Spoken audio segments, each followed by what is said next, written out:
Hi everyone, welcome back to Tutorials by David, and in this video we will be doing a tutorial of how to fix your Cox Wi-Fi blinking, which is orange.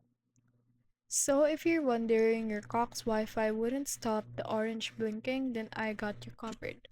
First up is you want to check your service outage. So log into your Cox account app or visit the Cox website to see if there's an outage in your area. You want to make sure to that.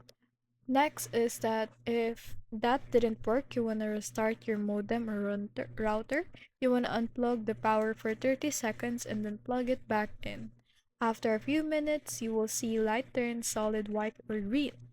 Next up, you want to also check your cable connection. You want to ensure the coaxial cable and Ethernet cables are firmly connected.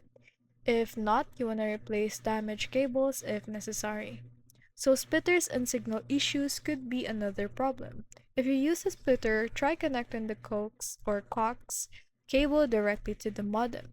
Too many splitters or poor signal can cause an orange light. Lastly is you want to reset your modem just like what we did before. So hold the reset button on the back of your modem for 10 seconds. This restores the factory settings which can reconfigure your Wi-Fi afterward. So if none of these will work, you want to contact the Cox support. If the light is still orange, it may mean activation issues or hardware failure. You want to call the management for that or schedule a technician visit. Blinking orange usually means that modem is trying to connect the Cox's network but can't finish.